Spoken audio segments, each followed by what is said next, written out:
Hello, good morning, good evening, and good afternoon, and wherever you are in this wide, wonderful, beautiful world, you are welcome to the Global Sales Leader Podcast. I'm your host, Jason Cooper, and this podcast is dedicated to sharing golden nuggets of knowledge, inspiration, valuable insights from experts around the globe who are into sales, leadership, coaching, psychology, success, behavior analysts, body language, coaching, and so much more. So, whether you're a seasoned sales professional or you're just starting on your journey, our aim is to help you learn, help you grow, and excel in what you do by helping giving value to other people in the world. So, that's my start and that's my opener. And I have a wonderful guest on my right hand side, and he also got the message to wear blue shirt as well, same as me. So We planned it, Jason. we We're planned twinning. it. I was looking at you when we had our chat. I was going, you're wearing the same shirt as me, almost similar. So a little bit about Keith. Keith is a CEO of Profit Builder, name of one of the best sales training and coaching companies in the world for the last 4 consecutive years. So well done for that. You started out in 1989. Keith was delivered his programs to hundreds of thousands of people globally across 6 continents, 75 countries. His award-winning programs not only proven methodologies, but tactical frameworks in order to create the desired long-term cultural shift. And I always like to say it's a mind shift as well. And it's also about their self-accountability to want to learn, to want to grow, and to on and impact people. And you've also written several books. One of them is on my left hand, which is called Sales Leadership. I've stolen lots of stuff out of that. Thank you, Keith. Appreciate that. And you've written a flurry of other books that we can go into a little bit later. You also started many, many moons ago for the International Coaching Federation many moons ago. I know it's changed in various shapes and incarnations since, and you've been featured on Fortune, New York Times, and CBS. Have I missed anything out, Keith? I don't know. I didn't write that, but it sounded really good. Sounds like we have really high expectations for today. Yeah, Jason. we've got really high expectations. So we want to give value to the world. And I like to think that everything that we do is high performance. That's the way I look at my mind. We've got to practice what we preach. We've got to be congruent with doing what we say we're going to do. There's so many trainers out there and so-called experts out in the world. They don't practice what they preach. They say, do what I say, not what I do. But I know you do what you say because reading your books and doing my research beforehand, I know you practice what you preach. So when you got into this many years ago, what was your thought process behind how you can impact people? What got you into it in the first place? Before I ventured into coaching, I owned a couple of other businesses. And with my partners, I always seemed to gravitate to the sales management part and the sales part. Yeah. And we built those organizations very successfully. And I vividly remember one day, it was April 24th, and I was reading an article, and the title was A New Profession Called Life Coaching. Now, keep in mind, this is over 30 years ago. It's one of the first time people were like, coaching, what is this thing? I thought coaching is for sports. And when I went through the article, I was getting more and more excited about reading what a coach does, not from a place of sports. And of course, there were some overlaps, but really speaking from a place of imagine working with someone and helping them create the life and career that they want most, helping them reduce the daily struggles that they're faced with, helping them uncover things that are getting in their way that they don't even realize, and helping them remove the ceiling of potential that they've placed on them. And I'm reading this and I'm getting more and more excited. And from that point, I immediately showed the article to my partners and say, guys, I'm giving you notice. I'm out. This is what I want to do. And from that point on, and making the transition out and building my practice, starting with sales professionals and of course then evolving to sales leaders, I never looked back. And it's interesting how the universe tests you, because over the years I've been offered other positions. I was offered a very interesting position right after 9/11 with the government to actually train internal intelligence on leadership skills. And I'm thinking, what an opportunity. But it also required my family and I moving away from family, and something to even share with people when you're making a decision is make the decision based on your core values. Yeah. When you're making a life decision, make it on your core values. Don't make it on what you should feel you're doing or what you feel you have to be doing. If you want to make the best decision for you and the people around you, look at the core values and make sure your core values are aligned with who you are and what you're looking to do. Yeah. So again, just to share that with everyone, hopefully that helps. I was going to say congruence is the word that I love to use, but everything has to be in line with your core values. But let me unpack that a little bit, because I think people don't really understand what their core values actually are. And especially as sales leadership and leaders in total, what are the core things that you would do to really unpack what their values actually are? I know what mine are, because I've been tested many times, being coached many times to unpack what that is. But from your point of view and your experience, what would you normally do to unpack the values and their values, and how would you get them to use them? Let me first define what a value is through my eyes. A value is who you are when you're fully self-expressed as a human being. When you live your values, you're actually in your integrity. Now, integrity people often define as honesty, but I have a different definition of integrity. Your integrity can be honest, and because that's your core value. But integrity also is what you do that makes you whole and complete. So, for example, if you're not living a core value, and let me give you an example of some of my core values: connection, hopefully today, making an impact, love, adventure, extreme self-care, travel, music, religion, culture. All these things are true passions of mine, that when I am doing those things and learning those things and traveling and taking care of myself and being with the people I love, I know that I'm living the best life I can live. That's honoring your core values. Now, conversely, and this is a great guide for people when, I don't know how else to say it, Jason, but you know how sometimes you just have a day where you just feel off? You can't put your finger on it, but it's like, today's just not my best day. And it's not like something dramatic happened, but there's something off. And I can give you a very specific example for me. Right after 9/11 and during 9/11, travel stopped for me. And I would say prior to 9/11, I was traveling, probably my practice was probably 70%, 80% travel, 20% working remote. And of course that switched during the pandemic.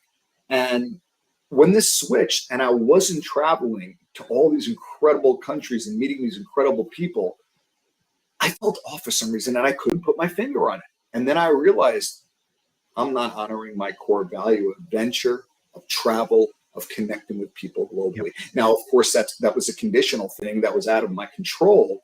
But my point is, when you know what your core values are and you feel off, it's an integrity issue. So go back to your core values and see what core values you're honoring and what you're not.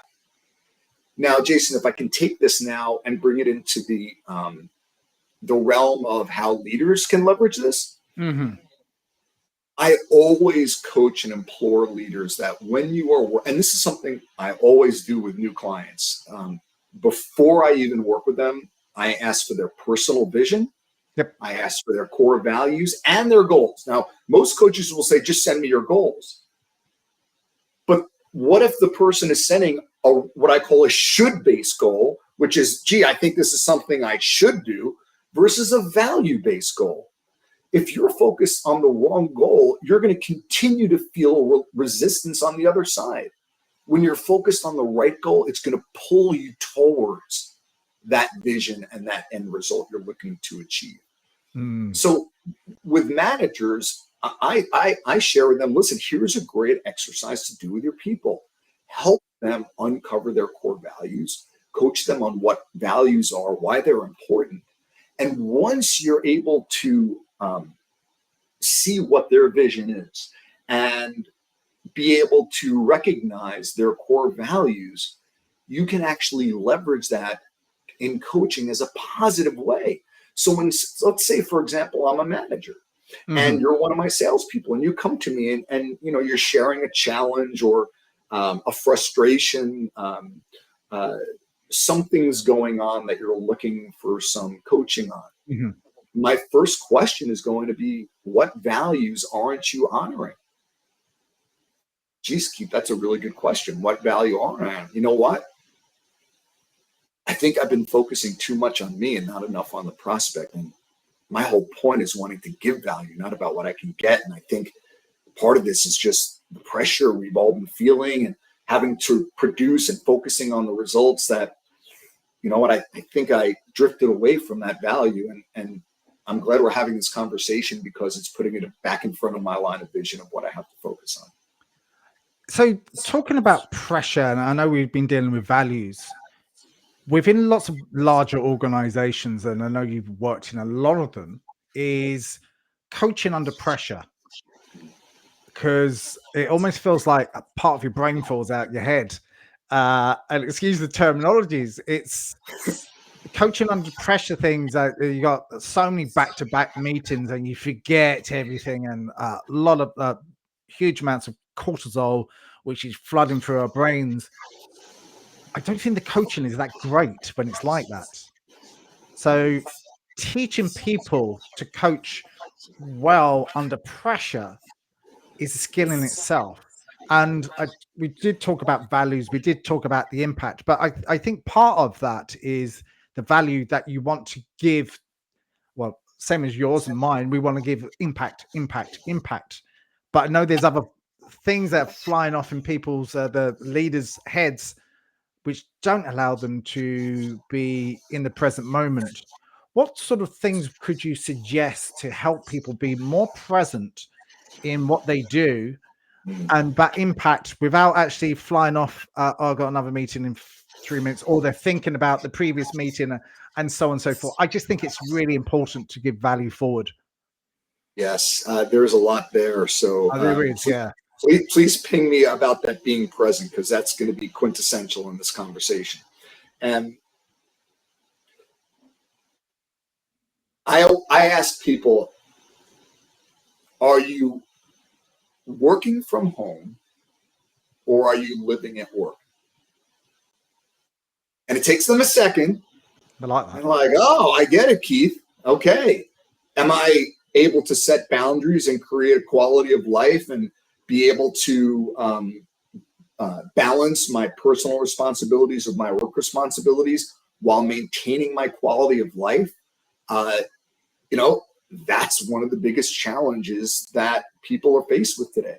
And when we're pulled in so many different directions, it's hard sometimes to stay focused on the present. And I want to go back to that.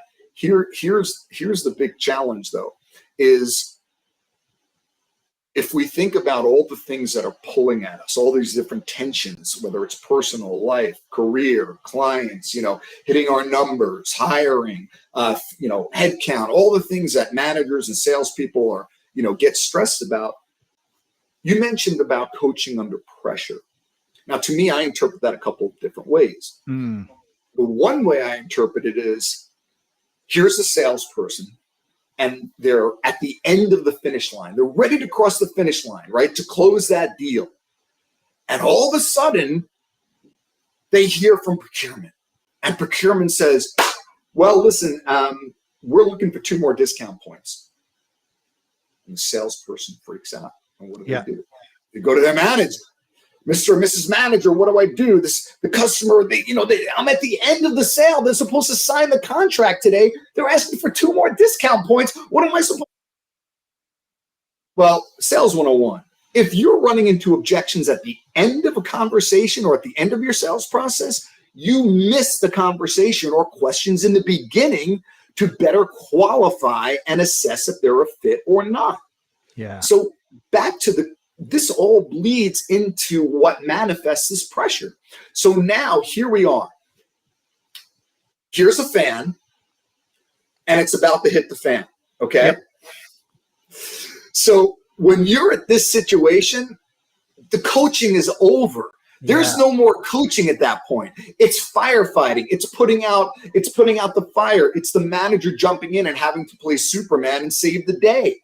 There's no more coaching there. It's reactive. Yeah. Now, in that situation, what I coach managers on is after that, do a post-mortem. Now it's let's sit down. We've resolved this situation. Let's talk about what we can do to ensure this never happens again. And putting a strategy in place. It's a post-mortem. But if we go deeper into the why, as why this salesperson is in this situation in the first place, it comes down to one thing. ABCs of leadership. Yep. Always be coaching. Yep. I can tell you right now, it's really easy, Jason, right? When you see a problem that's that big, it's really easy to notice it. Okay. But when you see a problem this big, it's not that hard. It's more difficult. The only way you can eliminate this to grow to this is by consistent coaching, because if the manager was coaching, they'd recognize the problem when it was smaller and they could do something about it rather than come to a place of reaction. Yeah. Yeah.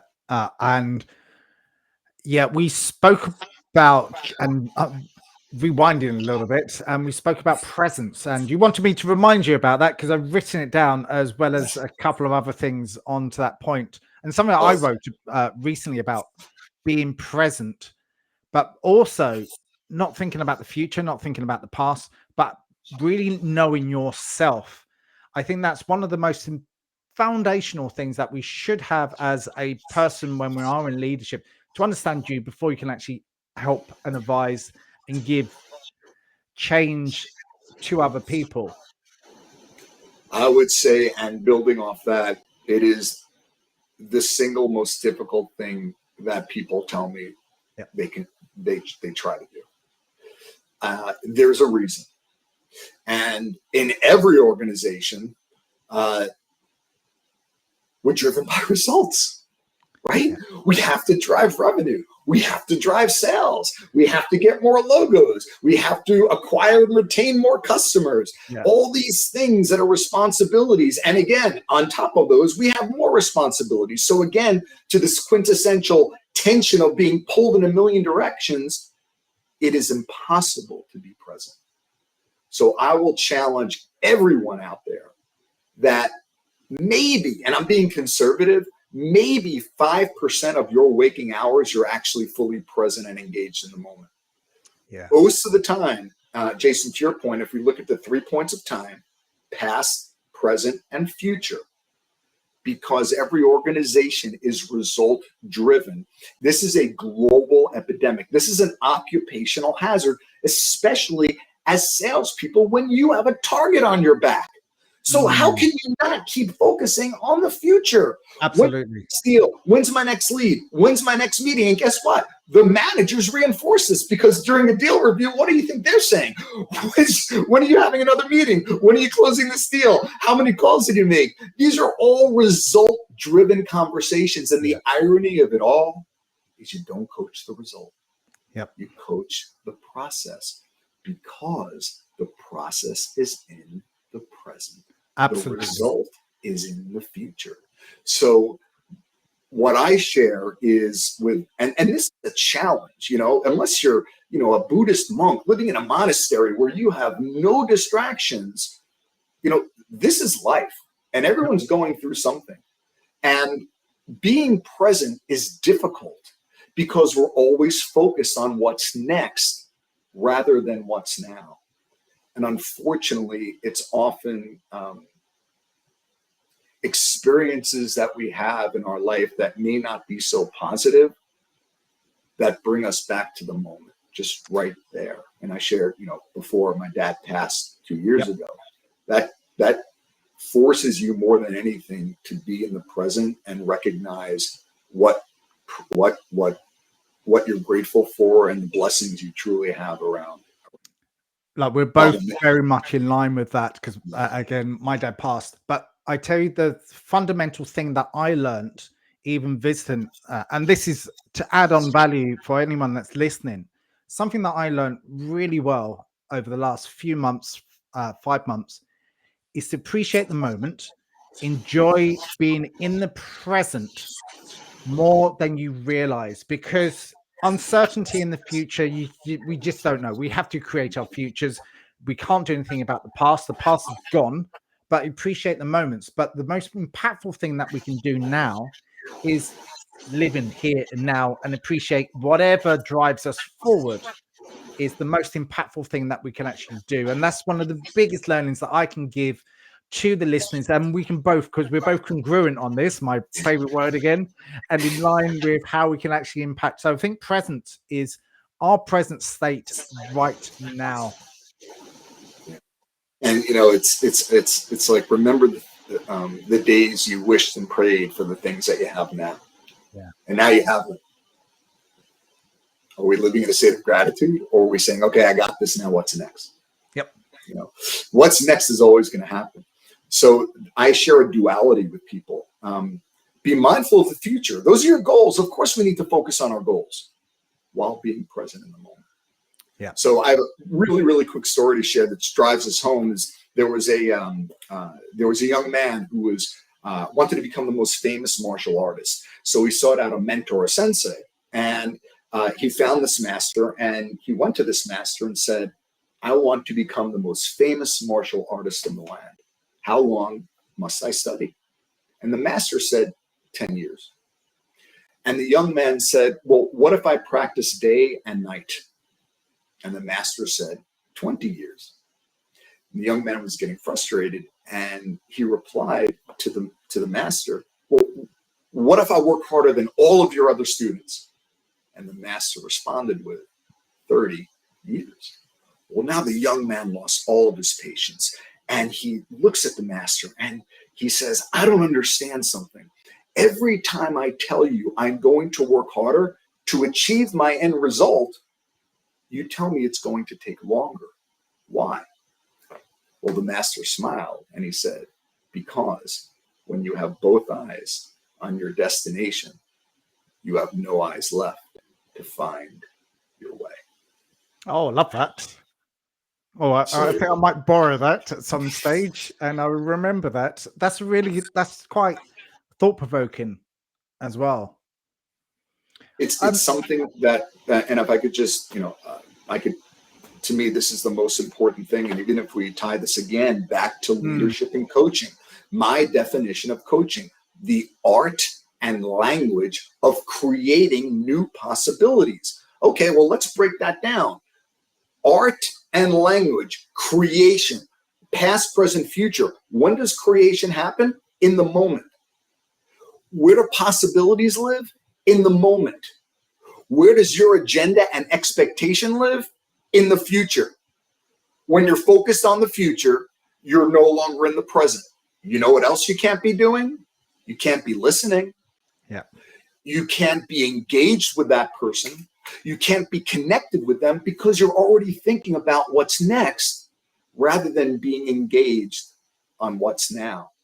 Why it's so important for us to detach from the outcome. Yeah. And we allow that to organically happen and generate the results we want. Completely concur. And I think that powerful listening, and listening in all aspects. I mean, listening with the eyes, looking at the body language, noticing everything, the surroundings, the things behind you. Something that I was taught many years ago, and 25, 30 years ago. And I was out with my manager at that time. We went into and was learning. I was learning on the ropes, and he said, "Well, when we walk in here," and he's quite an experienced guy. He said, "What I want you to do is walk into the building. I want you to notice everything. Notice plaques on the wall." As we go up the stairs, just notice the curtains, notice the blinds, notice everything. We walked up the stairs. He said, "What I want you to do when we go into the office, I want you to notice the seating arrangements. I want you to notice everything. I also want you to notice their handshakes as you walk in and look into the person's eyes as you shake their hands and greet with a smile. But once you sit down, notice all the surroundings around you. But I want you to take notes and listen intently. Stop thinking about coffee that you had. Stop thinking about your dinner that you're going to have this evening or whatever. All the questions that you might want to ask and, oh, you haven't asked them. It's good to mentally rehearse stuff in advance. But when you're there, you live in the present moment, and exactly actively listening is a powerful, one of the most powerful tools that I've ever learned and still learning. I have to, it's a muscle. It's like anything. It's a brain. It's a muscle that's in our head. And it's interesting because there are so many courses and books on listening, but I can break it down in one sentence. If you're not present, you can't listen. It's really that simple. Yeah. Being a proactive, intentional listener requires being present and engaged, putting your agenda aside, putting the results you want to drive, and focusing on what they want, what is most important to them. Seeking to understand their point of view is the quintessential foundation of coaching, whether you're coaching internally, your peers, your manager, a manager coaching their team, and even coaching your customers. Yeah. This all applies. So I always like to ask this question along the way because I think it's really cool. So if you were interviewing you, what sort of questions would you ask yourself?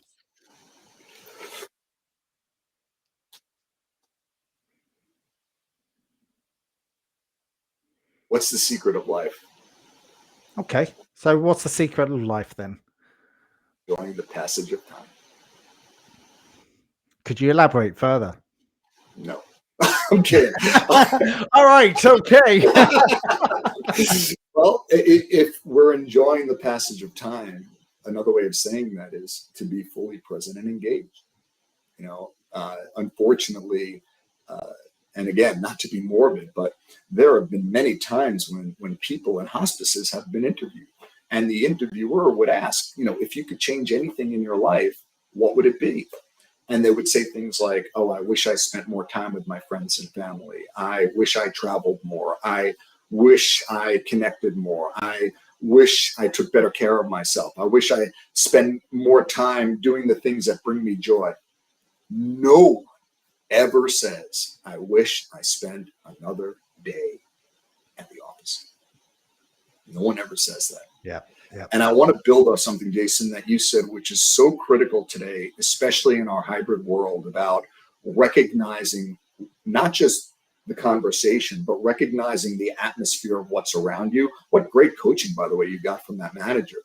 And today, when we're delivering presentations and having meetings constantly back to back, not only do we lose that focus, but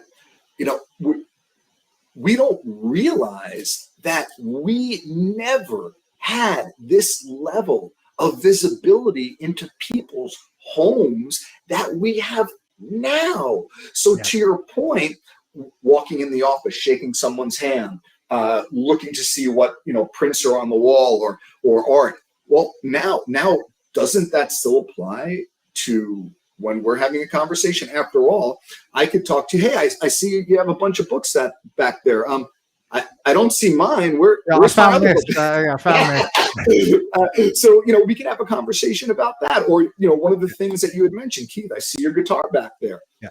If we started talking about music, that would take the rest of the day.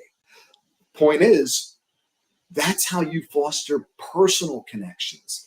And if you're a leader and you're having a one-on-one with one of your directs, and there they are, and you're observing them, and they're wearing the same dirty shirt that they've worn for the last week, and dogs and cats and kids are running around, and there's a pile of papers and chaos everywhere, and unfortunately, most people don't have a home office. I'm very fortunate that I do. So this person was in their kitchen.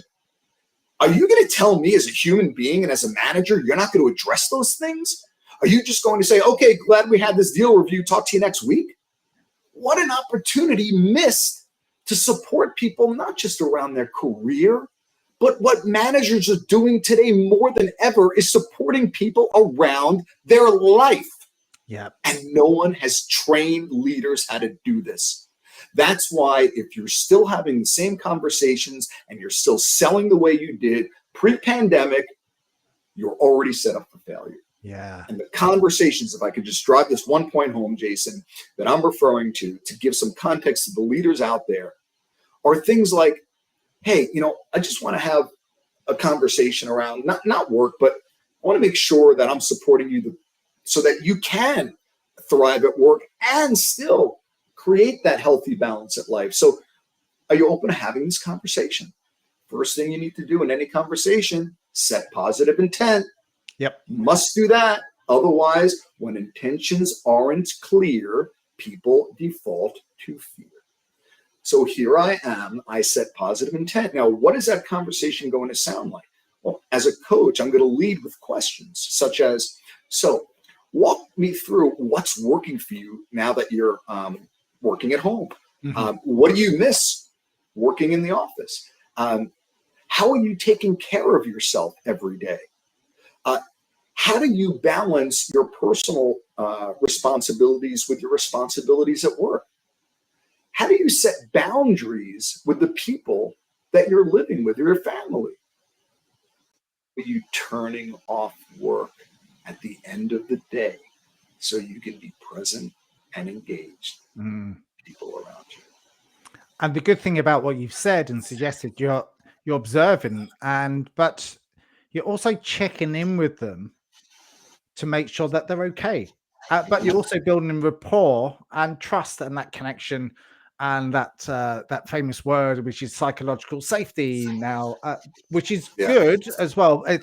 And I think people should practice what they preach again. I know we spoke about that earlier, but it's psychological safety and connection builds that trust, but also builds in that intrinsic motivation within the other person that they want to work with you, not for you. Yeah, and again, just echoing your point, to me, and we can always use all these different buzzwords like psychological safety, and which probably most people have no idea what that means, by the way. Let's use a word that everyone does know. The new sales and leadership strategy today is care. Yep. Care. So focus on taking care of your people, not just the results. One of my favorite quotes by Gandhi, is in order to serve yourself best, lose yourself in the service of others. Absolutely. How true a word. And there's thousands of Zig Ziglar quotes that always keep flushing through my mind. And his son, Tom, sent me a couple of his buzzword little books. And I always refer back to them because they're always so cool. And impacting others and to serve others is so very good once you set your mind empathetically to the other person and helping them to get what they want.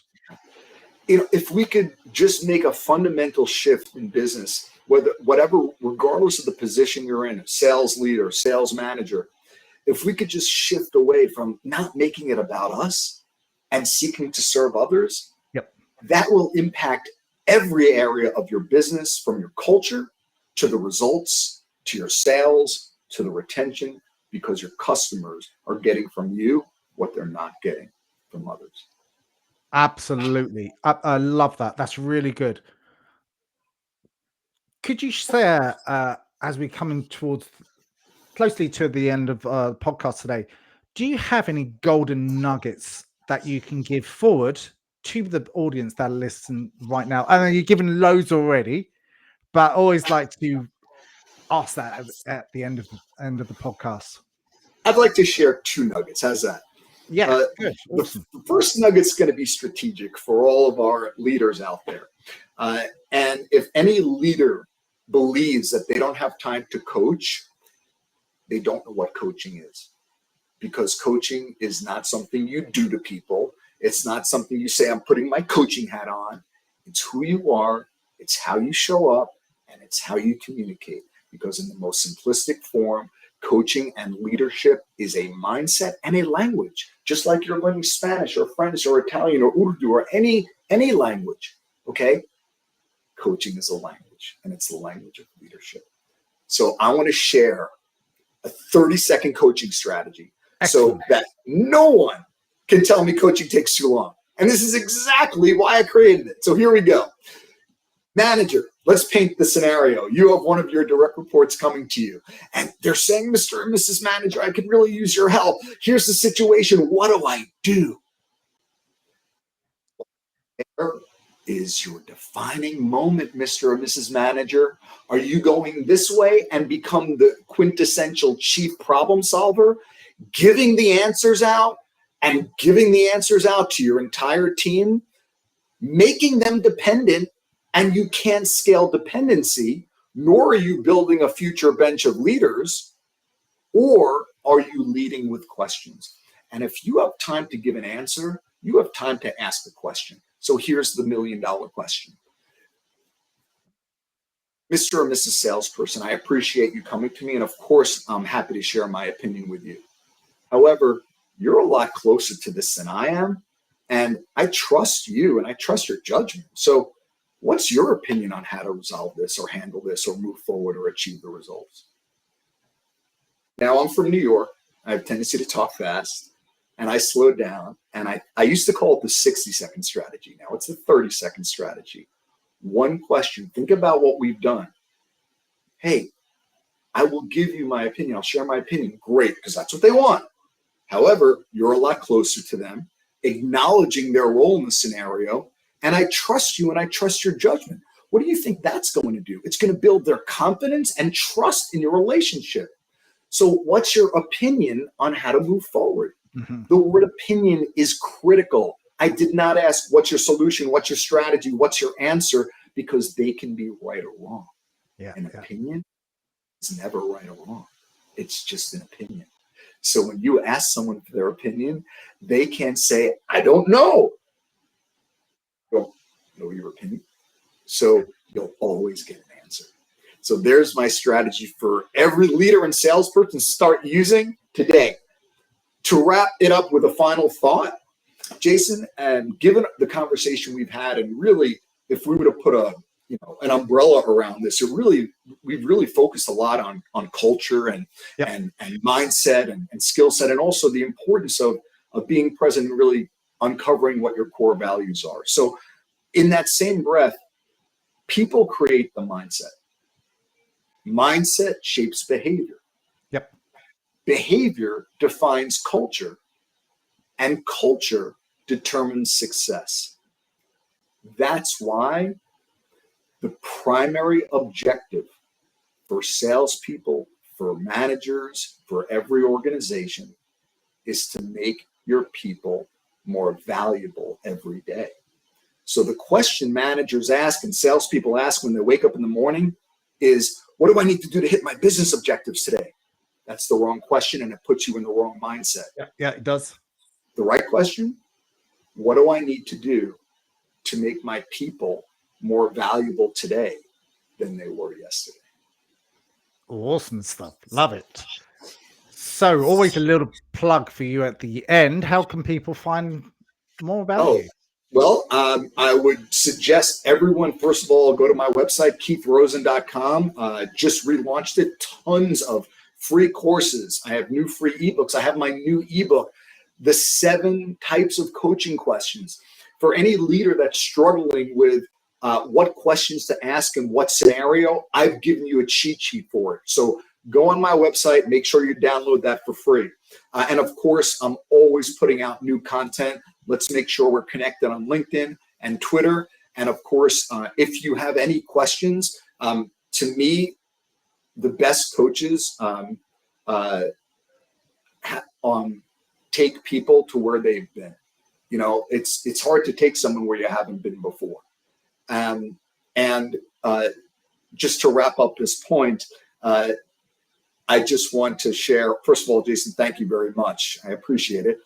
Again, sharing everyone, hopefully we can connect. And again, download my new book. I also am launching a new book, so make sure you sign up for my newsletter so you can get updates on that.